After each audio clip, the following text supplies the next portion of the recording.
De ontem para hoje, eu fui, espero, um bom guia turístico em Brasília.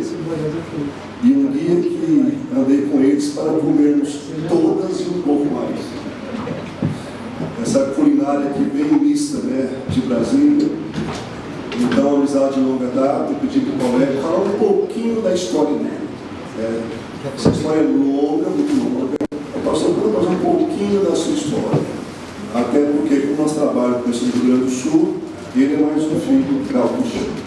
Dentre vários, que o Rio Grande do Sul deu a nós como denominação. Bem-vindo para São Paulo. Ele vai estar conosco aqui também amanhã de manhã e à noite.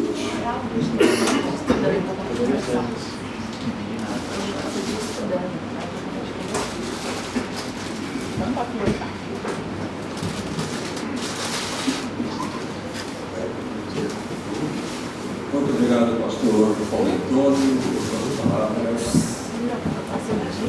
Especialmente quero manifestar a alegria de estar mais uma vez com os queridos irmãos da Igreja Batista. Amamos esta igreja por sua história, todos os membros que fazem parte dessa igreja, em particular o pastor Antônio, que temos uma trajetória por este Brasil afora. Gostaria primeiramente de entregar duas saudações. Uma mais recente, porque estive com minha esposa em Peru. Ali temos um grupo de igrejas.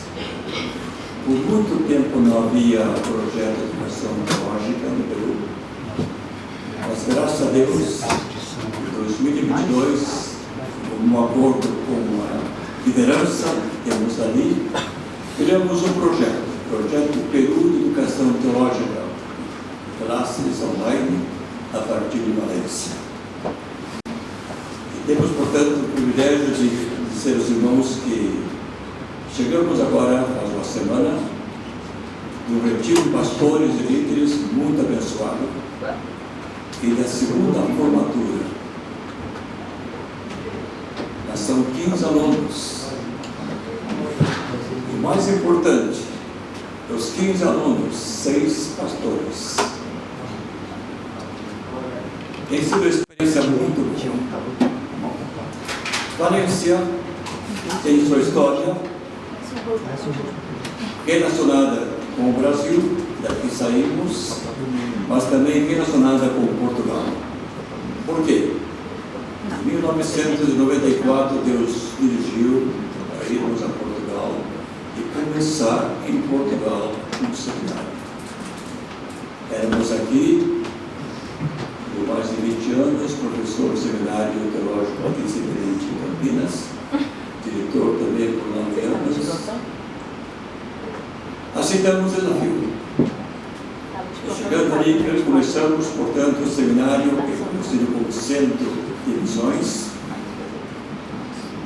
Dali saiu uma pessoa, um aluno, de origem peruana, que trabalhava para uma empresa espanhola, que o convidou para ir à Espanha trabalhar junto à sede da referida empresa. Este homem, pastor Afonso, decidiu que é hora de começarmos uma igreja aqui em Espanha.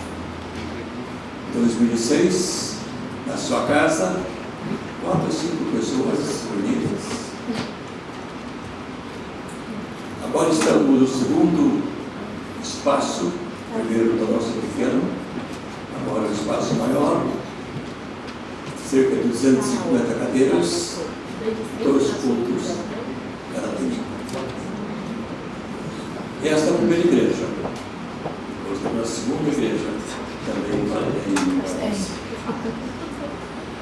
Quando falamos em Peru, eu tenho que comunicar aos irmãos o prazer de uma notícia recente.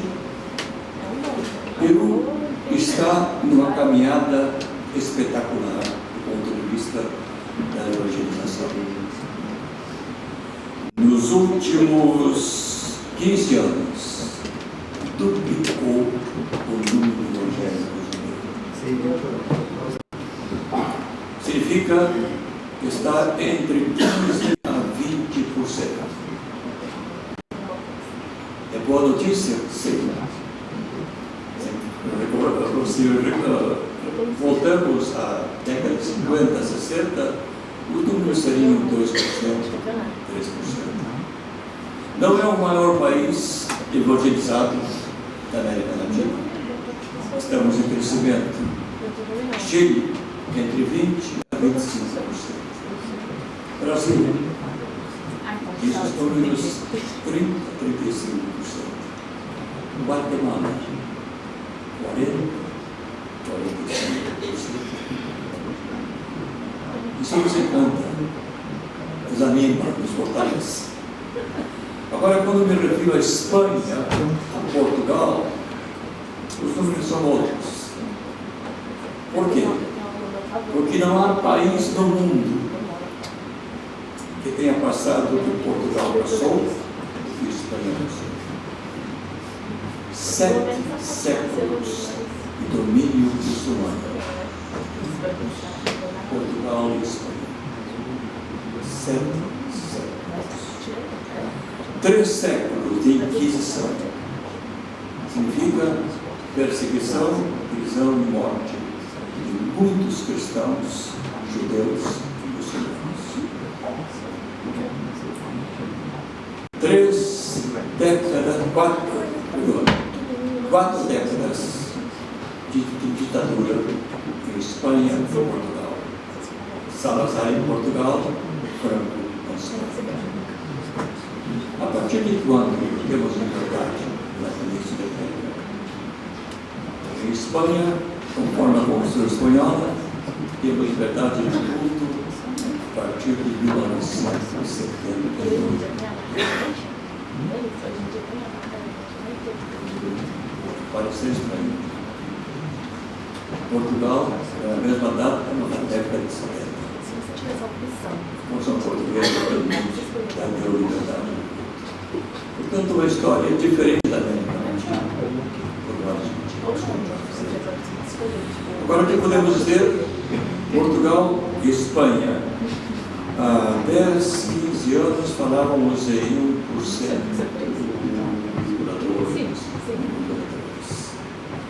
Espanha já podemos falar em 2%. E Portugal, para a glória do Senhor, já, segundo a Aliança Evangélica Portuguesa, 4% de todos.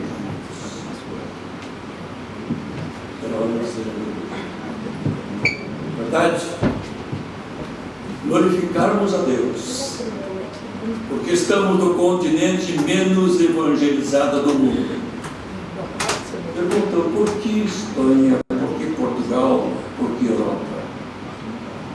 Se Paulo vivesse hoje e tivesse a mesma visão que teve, conforme o livro de Atos, aquele varão da Macedônia que apareceu a Paulo e disse: passa e ajuda-nos. Ele diria o mesmo hoje. Por quê? Porque a Europa é um continente pós-cristão. Sabe qual é o índice de evangélicos da Europa? 4%. Portanto, o norte, o centro e o sul, toda a Europa. Isso significa, irmãos, que estamos diante de um desafio muito grande. O crescimento da América Latina é fantástico. O crescimento do Evangelho na África, fantástico também. E a Ásia, com vários países, por exemplo, Coreia do Sul, um expressivo número de evangélicos. E ali está uma das maiores igrejas.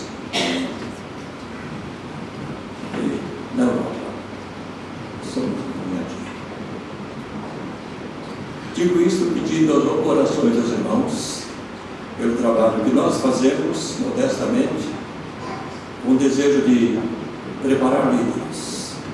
Durante esse percurso de 2010, quando iniciamos a partir de Portugal, trabalho de treinamento de obreiros na Espanha e Valência. Tivemos várias formaturas e estamos até hoje 67 pessoas formadas nas Santas Missões de Valência. E mais ou menos um terço são pastores. Não da nossa denominação somente. Temos alunos de 5, 6 denominações, igrejas diferentes na Espanha. Portanto, um trabalho que não é fácil, tem sido árduo, porque para aliviar um pouquinho a tensão que temos aqui dentro, diria assim, educação teológica, no contexto de várias organizações mundiais, é o primo pobre. Não se fala muito. Não se contribui muito. Somente pela graça de Deus. Quando pensamos que pagamos de aluguel em Valência, o espaço que temos de 1.000 euros por mês, e vocês são ricos. Não teríamos esse dinheiro se Deus não mandasse uma igreja ucraniana para dentro do centro de missões. Acolhemos com prazer esta igreja e nos ajuda a pagar o aluguel. Do contrário, não teríamos condições. E assim tem sido toda a história do trabalho de educação religiosa em Portugal e na Espanha. Tremendos desafios, lutas e problemas, mas ao mesmo tempo de dizer: Senhor, graças por tua misericórdia, por tua assistência, e pelos resultados que aparecem, vendo aqui e ali alguém formado pelo Centro de Missões de Portugal, alguém formado pelo Centro de Missões de Valência. Nesta noite vamos começar uma série de 3 pregações centradas no tema que espero seja de edificação para todos nós. Vamos agora à primeira dessa aqui. Aqui está a primeira slide ou diapositiva, com 2 palavras que são importantes nesse sentido. Um verbo e um substantivo. Vivendo em expansão. Por que esse título e por que são 2 palavras significativas?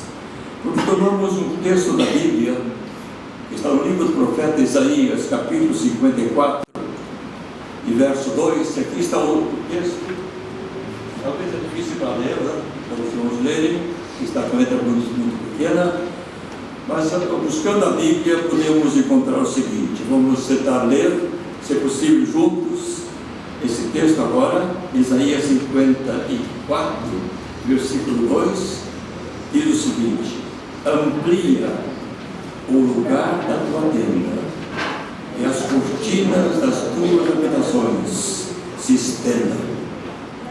Não impeças, alarga as tuas cordas, e firma bem as tuas estacas. Esse texto me impressiona por vários motivos.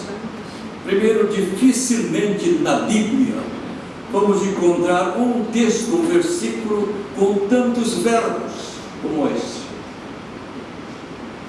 Não é comum. Amplia, estenda, não impeças, alonga, firma. São verbos fortes, intensos, que estão presentes nesse curto texto, com poucas palavras, mas predomina a ação. Quem está falando aqui? Também olhando agora o contexto desse verso 2, temos no final do verso 1, uma expressão bíblica do Antigo Testamento muito comum, quando Deus tem uma palavra direta para o profeta, dizendo: escreve isto, Isaías, está dito assim: amar Adonai, está em hebreu, assim diz o Senhor. Assim diz o Senhor. Verso 2 termina assim: O verso 3 começa e continua com as palavras que acabamos de ler. Verso 3 é continuação do verso 2. Está em harmonia, completa o verso 2. Verso 4, como é que começa? Outra expressão singular da Bíblia. Não temas. Não temas. E quando eu leio esse conjunto de palavras, a pessoa está aqui por acaso. Não. Deus dizendo, para o profeta Isaías registra, assim diz o Senhor. E vem a palavra, cheia de verbos, cheia de ações. Depois termina esta palavra, vem esta expressão que diz os entendidos, tem uma para cada dia. Não temas. Não temas. Esta palavra, portanto, sintetiza algo dinâmico, algo que nos impulsa, algo que nos convida não só a ouvir, pensar, mas também interpretar. Que Deus, esse texto está dizendo, procure superar os limites até agora vividos Israel. É um texto para Israel, sem dúvida. Capítulo 54 é um texto para Israel. Mas o texto que está na Bíblia, qualquer texto que está na Bíblia, aplicado a Israel, aplicado a uma pessoa, tem ou pode ter uma outra aplicação. E aqui eu vou buscar um dos maiores pregadores da história, conhecido como o príncipe dos pregadores, Charles Spurgeon. Ele diz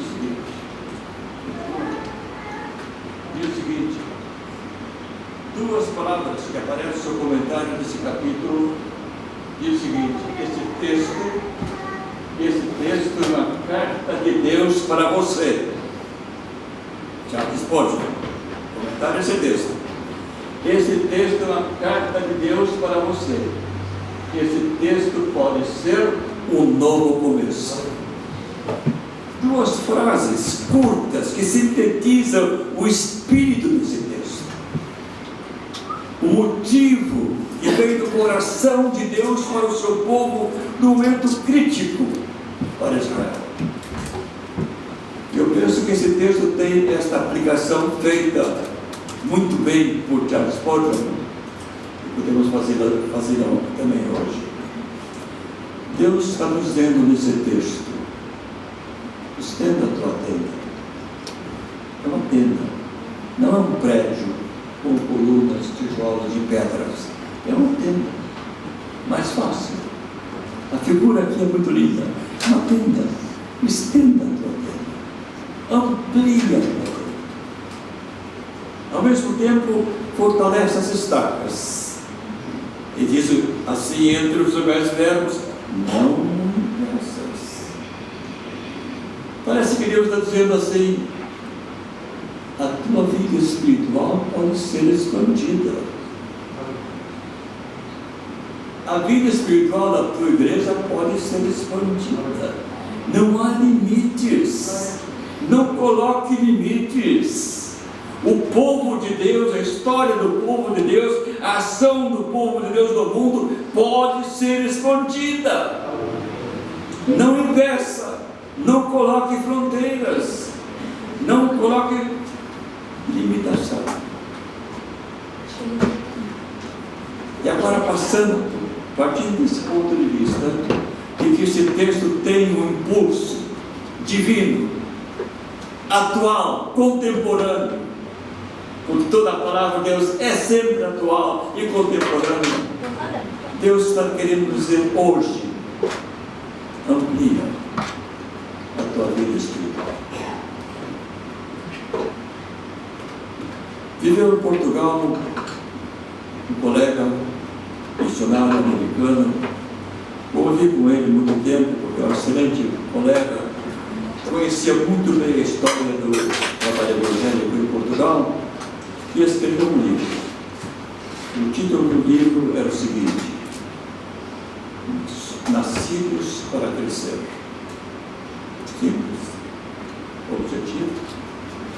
E ele falava das dificuldades que Portugal teve para alcançar a liberdade que tem hoje, com toda aquela história que eu me referi, domínio muçulmano, 7 séculos, 3 séculos de Inquisição, 4 décadas de ditadura,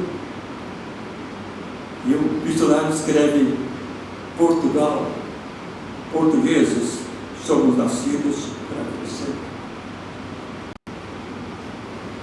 Conta essa história, isso aparece, está por aí nos livros, que foi em 1791 que foi criada a Unidade Universal de Medida, que conhecemos como metro. E naquela época, os metros não estavam à venda, eram raros. E costumava-se colocar um metro padrão na porta da igreja, na porta da catedral.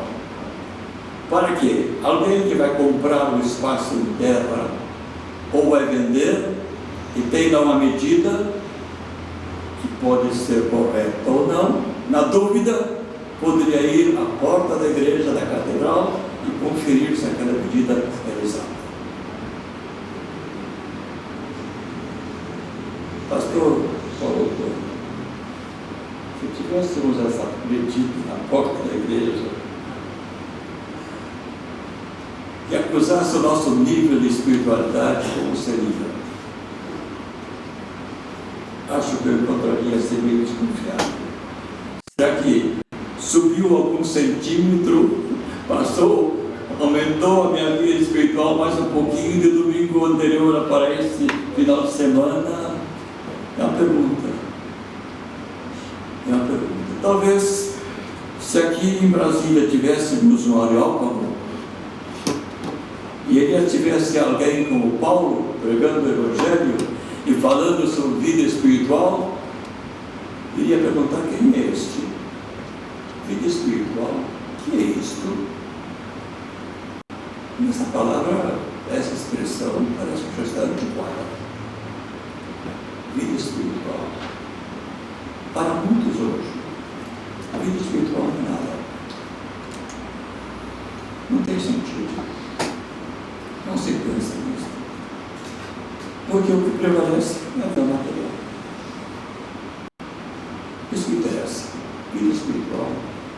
O máximo seria assistir a alguma igreja, escutar cânticos, fazer uma oração e dizer: bom, talvez aqui eu fique, mas eu estou achando que vou para outra, porque eu quero que me dê satisfação. Eu quero aquilo que eu gosto de ouvir. Se é tal pregador, lá eu vou. Se é tal coral, lá estou. Porque vida espiritual é aquilo que eu quero, é aquilo que me traz alegria ou prazer, algum tipo de prazer, e é aquilo que eu decido para a minha vida. Esta mentalidade que estamos vivendo hoje. O ser humano conseguiu construir um trono, e diria o espanhol, um trono com 4 patas. Essa forma que o espanhol fala, das pernas numa cadeira, dos pés numa cadeira, numa mesa. E o que diríamos desse trono? Ali está alguém sentado dizendo: aqui eu sou rei, aqui eu decido. E lá nas patas, lá nos pés dessa cadeira, desse trono, estariam 4 palavras: materialismo, consumismo, individualismo. E qual seria a quarta? Estou falando de 4 palavras: individualismo, consumismo,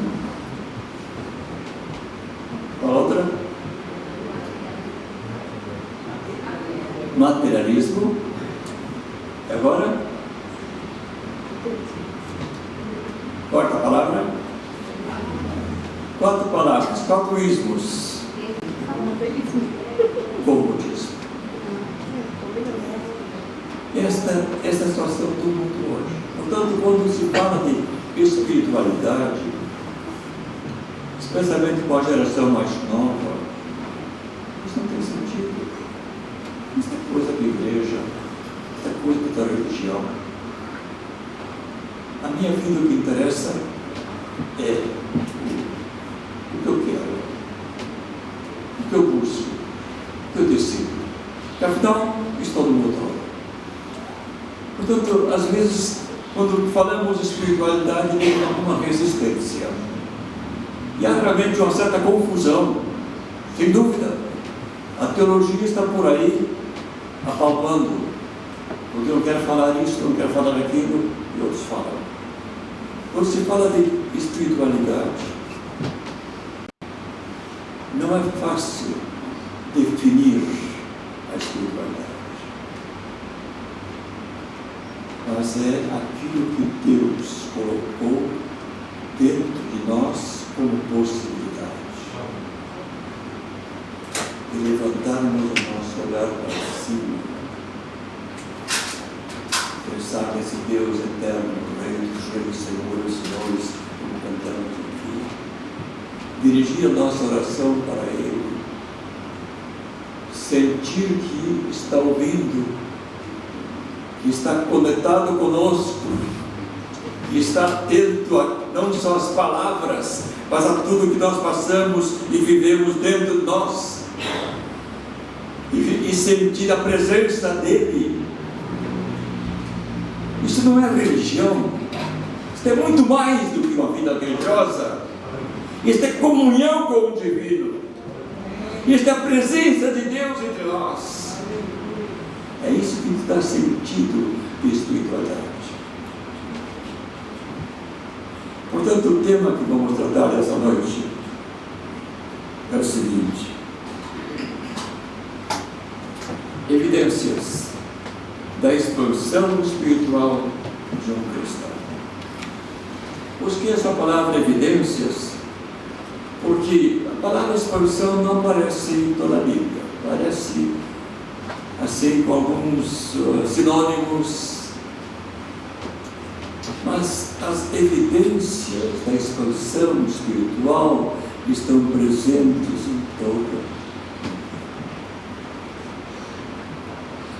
É Deus nos convidando, é Deus nos chamando, é Deus nos despertando, é a sua palavra tocando o nosso coração, o seu Espírito movendo-se dentro de nós, sentindo a edificação, sentindo o prazer de viver a vida cristã, de falar com esse Deus, de receber respostas desse Deus.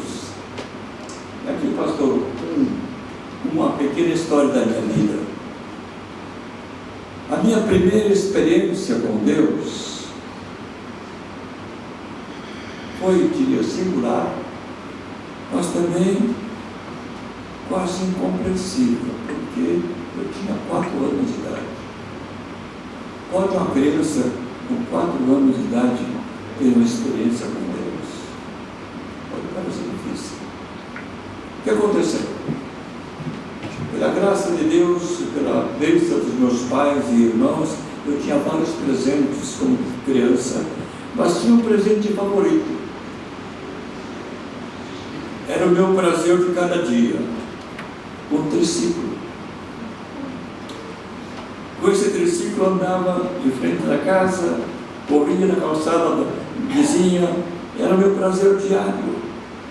E um dia, deixei esse triciclo em frente da casa, à noite.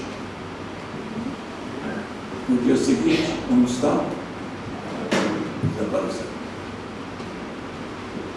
Para um menino de 4 anos, aquilo era quase que angústia, sofrimento, lágrimas. Minha mãe, recentemente convertida, 2 anos de conversão, disse: Paulo, por que você não ora?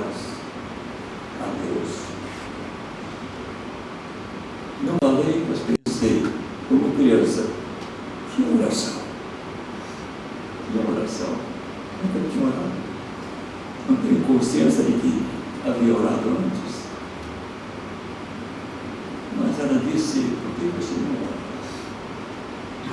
Eu decidi entrar no meu quarto, dobrar meu joelho junto à cama e pedir. Não sei como, não sei as palavras que saíram da minha boca, só para pedir que Deus me resolvesse esse grande problema. Grande problema, sem dúvida. Para uma criança de 4 anos era um grande problema. No dia seguinte, estava lá, ainda na cama dormindo. Meu irmão, um pouco mais velho, saiu para trabalhar e voltou. Me acordou. Oh, sabe o que está lá fora? Não. Eu torci.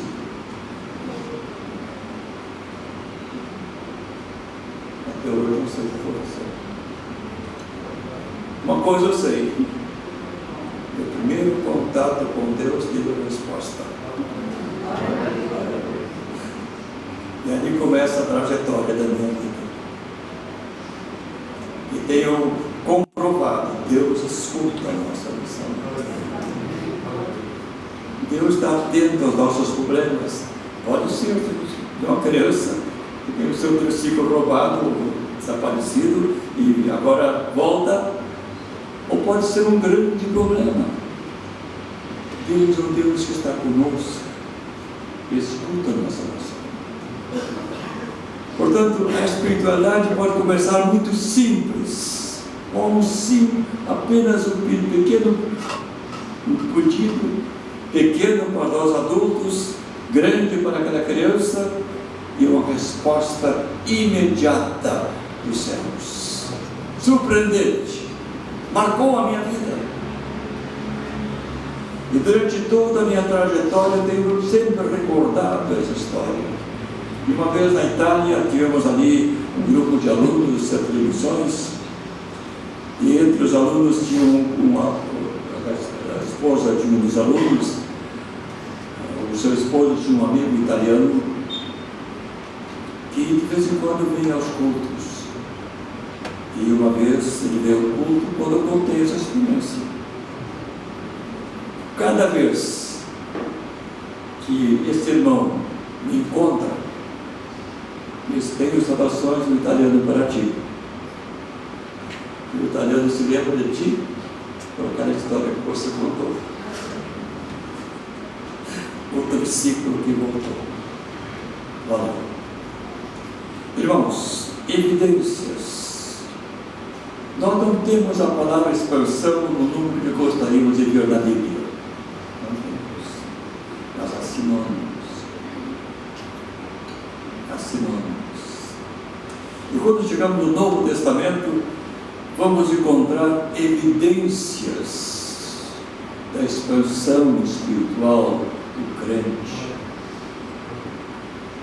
Especialmente nas cartas de Paulo. Romanos, Efésios e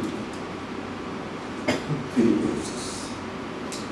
Mas também na carta escrita por um autor que não sabemos quem, carta aos Hebreus. Na carta aos Hebreus, capítulo 5, o autor, que não conhecemos, diz o seguinte para os seus leitores: quanto a isso, temos muito o que dizer, coisas difíceis de explicar, porque vocês se tornaram lentos para aprender. Embora a essa altura já devessem ser mestres, vocês precisam de alguém que lhes ensine novamente os princípios elementares da palavra de Deus. Estão precisando de leite e não de alimento sólido. Quem se alimenta de leite ainda é criança e não tem experiência no ensino da justiça, mas o alimento sólido é para os adultos, os quais, pelo exercício constante, tornam-se aptos para discernir tanto bem quanto mal. Foi muito polido o autor da carta de Hebreus. Foram frases muito bem trabalhadas. Mas tem aqui um aviso solene para aquele grupo de irmãos que não conhecemos hebreus, espalhados por várias partes do Império Romano, dizendo: está na hora de vocês expandirem, crescerem. Ainda são crianças. Há espaço para isso. Há recursos para isso. A vida cristã tem esta possibilidade. Vamos crescer. O que eu diria, portanto, com a primeira evidência, temos a possibilidade de crescer. Deus os fez assim. A vida espiritual pode ser ampliada, estendida, pode crescer dentro de nós as experiências com Deus. Como é triste escutar alguém dizer: parece que Deus não me ouve mais. Estou orando, pedindo, não há resposta. Me faz lembrar um autor que eu aprecio, Martin Buber. Tem um livro com o título Eclipse de Deus. Não é um cristão, é um judeu, Martin Buber, e fala do eclipse de Deus. É possível? É possível? Haver o eclipse de Deus é possível? Não. Mas parece. Há momentos na vida quando parece que Deus não escuta, parece que Deus não ouve, parece que Deus não responde. São aqueles momentos críticos da nossa vida espiritual. Parece um eclipse. Desapareceu. Deus não ouve. Nesses momentos, a palavra de Deus vem dizendo, aconselhando. Por exemplo, quando Paulo fala na sua carta aos Filipenses, capítulo 3, dizendo: irmãos, não considero que o mesmo já tenha alcançado, mas uma coisa faço, esquecendo-me das coisas que ficaram para trás e avançando para as que estão adiante, prossigo para o alvo, a fim de ganhar o prêmio da soberana vocação de Deus em Cristo Jesus. Como vamos sintetizar todas essas palavras de Paulo? Prossigo, disse Paulo. Tem lutas, tem problemas, às vezes Deus está escondido, oculto, mas prossigo, avanço, quero continuar, quero ampliar a minha vida espiritual, a dependência desse Deus forte, poderoso, eterno, que não muda, não sofre variação, é o mesmo Deus eterno. Então não temos o sinônimo, a palavra expansão repetida, mas temos outras palavras que estão dizendo: há um caminho, prossiga nesse caminho, avance um pouco mais, não pare, por favor. A sua vida espiritual pode crescer, pode ser ampliada a sua vida espiritual. Paulo está, portanto, repetindo palavras, usando palavras. Isso está em Filipenses 13 e 14. Depois vamos para um outro texto, também dito por Paulo, capítulo 2, na carta aos Coríntios, segunda carta aos Coríntios, capítulo 13, versículo 18. E todos nós, e com o rosto descoberto, contemplamos a glória do Senhor,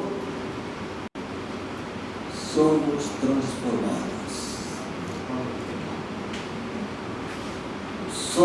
transformados de glória em glória, na mesma imagem, como pelo Espírito do Senhor. O que Paulo está dizendo? A expansão, há espaço para crescer. Deus permite sermos transformados, edificados, crescendo espiritualmente. Se buscamos um outro texto, aparece também na carta aos Hebreus, na mesma carta aos Hebreus, ali está o autor dizendo o seguinte: Quando termina o capítulo 11, o capítulo dos heróis da fé, começa o capítulo 12, o autor escreve o seguinte: portanto, visto que estamos rodeados por tão grande número de testemunhas, deixemos de lado tudo que nos atrapalha e o pecado que tão de perto nos rodeia, e corramos com perseverança a corrida que nos foi proposta. Que palavra! Depois que lemos o capítulo 11, chamado Heróis da Fé, o próprio autor nos inspira: pare e pense um pouco. Pare e avalie a história dessas pessoas que aparecem aqui. Veja a caminhada de cada um deles. Veja o progresso espiritual de cada um deles. Veja as experiências vividas por cada um deles. São testemunhas vivas de vida espiritual crescente. Lutas, problemas, perseguição, morte. Não importa. Houve crescimento espiritual. E esse é o desafio, irmãos. Essa palavra que estamos aqui tentando pensar um pouco mais sobre ela é um desafio da vida cristã contemporânea. Por quê?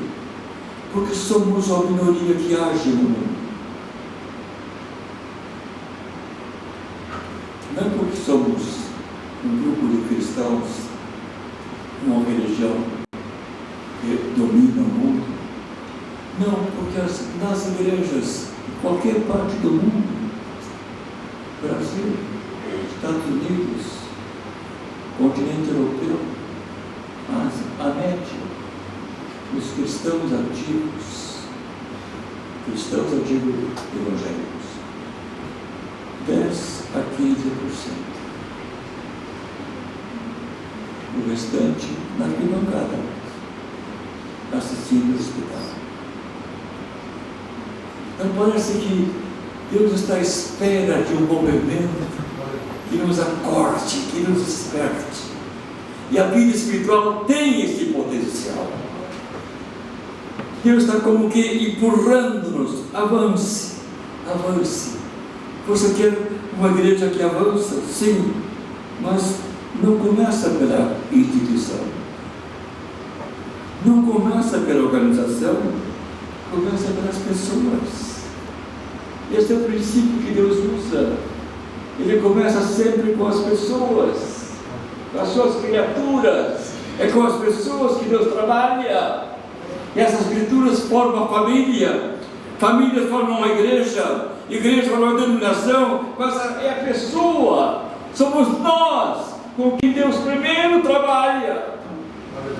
E se a vida espiritual da minha igreja não é aquilo que eu queria, eu tenho que olhar no espelho e dizer: Pai, me perdoa. Afinal, eu estou apontando para mim mesmo. Quando eu leio essas palavras de Paulo, e especialmente um texto que aparece mais adiante, na carta de Paulo aos Efésios, notem, tem duas orações de Paulo nessa carta aos Efésios. Capítulo 3 é a oração mais objetiva, diríamos assim, e ampla também. Vamos ler o texto. Por esta razão, disse Paulo: ajoelho-me. Não era a atitude comum do judeu. Ajoelho-me diante do Pai, do qual recebe o nome toda a família nos céus e na terra. Oro para que, com as suas gloriosas riquezas, Ele os fortaleça no íntimo do seu ser com poder, por meio do seu Espírito, para que Cristo habite no coração de vocês mediante a fé.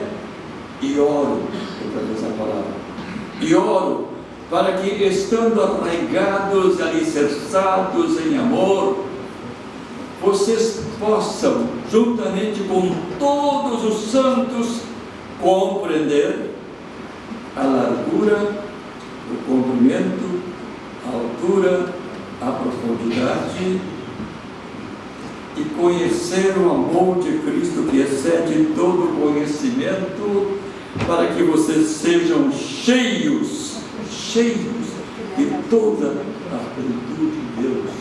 Não tem oração. Que oração, que palavras para serem analisadas, pensadas. Paulo seleciona aqui palavras que a gente para pensar.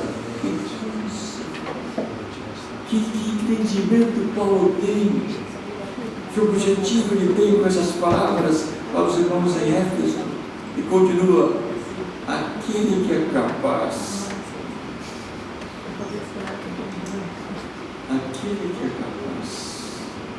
de fazer infinitamente mais do que tudo que pedimos ou pensamos, de acordo com o seu poder que atua em nós. A Ele seja a glória na igreja em Cristo Jesus, por todas as gerações, para todos sempre. Que oração, irmãos! Que oração Paulo expressa aqui!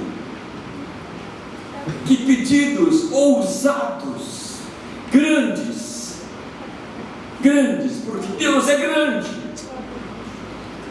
Deus é Senhor, é com Ele que estamos falando, é aquele que tem todo o poder, e a nossa mente finita, às vezes não consegue entender este poder infinito de Deus, o que Deus pode fazer, milagres, e carecemos de milagres.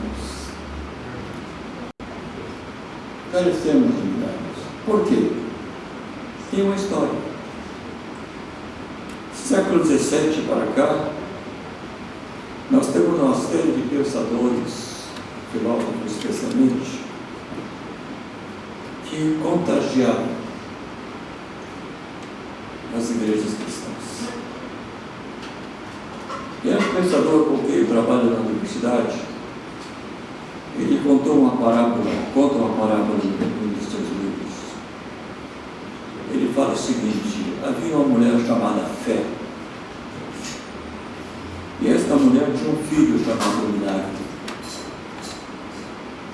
e decidiu entregar o Milagre para a teologia. Teologia cuida do meu filho, Milagre. Só que a teologia estava muito perto da filosofia, e a filosofia estava doente. E a doença da filosofia passou para a teologia. E como a teologia está cuidando do milagre, o milagre ficou contagiado e está para morrer. O que esse pensador está dizendo? O ser moderno, o homem moderno, está humanizando tudo. Humaniza Deus, humaniza Jesus, humaniza a Bíblia, humaniza a igreja. Onde está o milagre? Onde está o milagre? Onde está o sobrenatural? É uma parábola contada por um pensador. Não é uma questão. Ele tinha temor de Deus no seu coração. Conta uma verdade. O milagre desapareceu, está morrendo. O sobrenatural está longe, distante. E este é um dos momentos críticos para a igreja cristã. Estamos crescendo em número, em várias partes do mundo. E pergunto, e a nossa espiritualidade está crescendo também? A nossa ação no mundo como crentes está também se expandindo?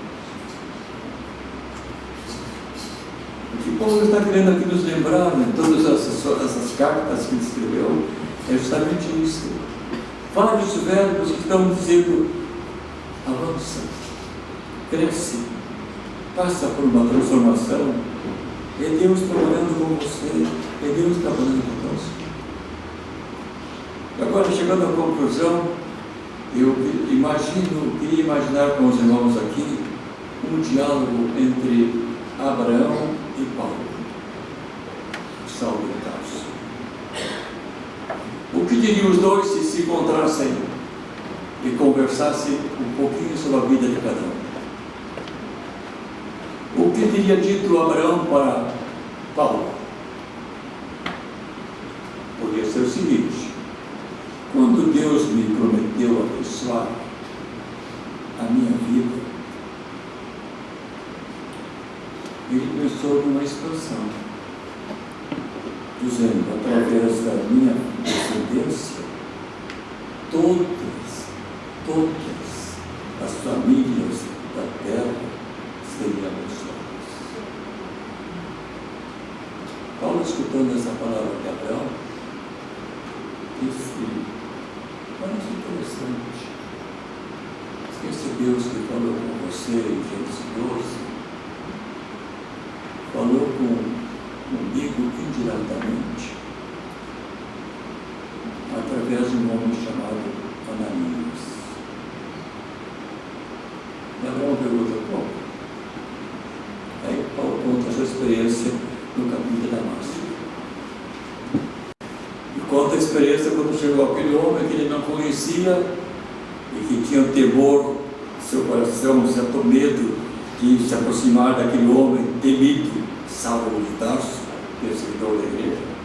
Deus o havia mandado ali para orar por ele, onde Paulo estava. E depois ele fala para Paulo, que estão refugiados: vai orar por este homem, porque este homem vai levar o meu nome às nações, aos gentios, vai falar para reis, para autoridades, sobre o meu nome. Vai lá.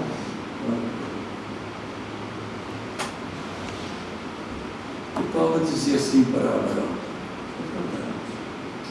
Deus que trabalhou com você lá no capítulo 12 de Gênesis, trabalhou comigo através de Ananias. E depois mostrou claramente, porque eu reuni lá na igreja de Antioquia, líder da igreja, um dos pastores do colegiado, ali estava trabalhando muito bem,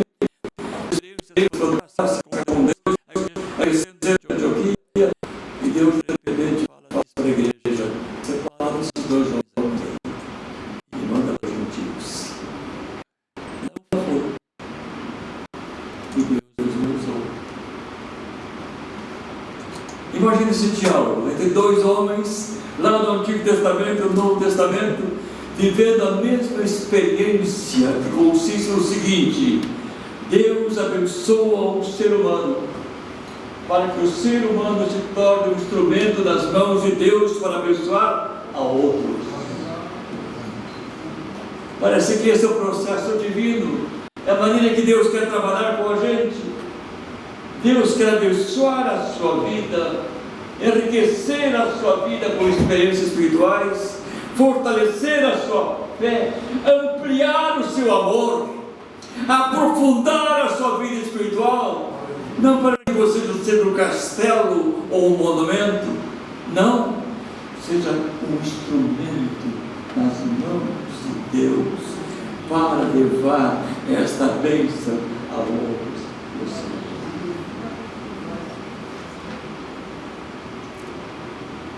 A minha vida espiritual não faz só para mim.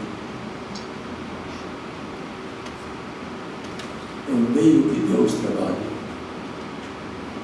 para que eu me torne um instrumento nas suas mãos. Assim como estou recebendo, estou repartindo. Assim como tenho uma experiência de salvação, estou levando essa experiência para os pessoas. Assim como tenho alegria, prazer, a felicidade de estar vivendo o contexto de uma igreja. Aqui é tão bom estar cantando como cantamos aqui, falando do reino de Deus, da sua soberania, coisa edificante, me fortalece saio daqui renovado. Sua palavra sempre, sempre uma bênção. E Deus pergunta: e daí? Isso é só para ti?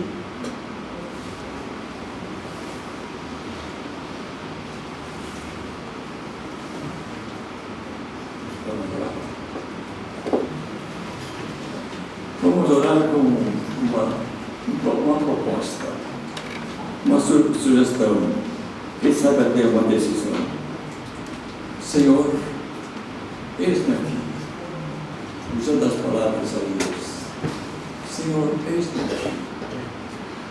Eu quero ser um instrumento nas tuas mãos. Eu quero que a minha vida espiritual cresça. Eu venha compartilhar aquilo que o Senhor fez e está fazendo na minha vida para abençoar o outro, para abençoar aquela pessoa que ainda não te conhece.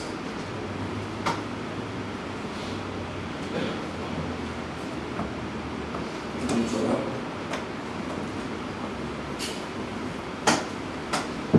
Quero tomar uma decisão.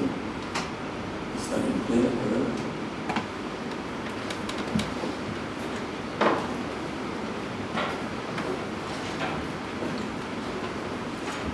Vamos juntos. Eis-me aqui. Me envia, meu amigo. Isaías capítulo 6. Decisão sábia, oportuna, esperada por Deus. Eis-me aqui. Envia. Com certeza, a pessoa esperando o meu gesto de amor, de fé, compartilhamento, repartindo a riqueza, a beleza da salvação em Cristo Jesus. Que esses 3 dias ou 2 dias sejam momentos especiais para todos nós. Estou aqui para ser renovado e fortalecido. Estou aqui para viver com todos os queridos irmãos aqui uma experiência que venha ampliar a minha vida espiritual, a minha perspectiva desse Deus grande, poderoso, que não sofre nenhum desgaste. Pode parecer às vezes, mas não. Ele é eterno. Ele é o Senhor dos senhores. É o Senhor da igreja. É o Senhor da minha família. É o Senhor da minha vida. Ele quer me usar simplesmente para que o outro seja abençoado através de mim. Que essa conferência seja um marco de expansão para todos nós. Todos nós.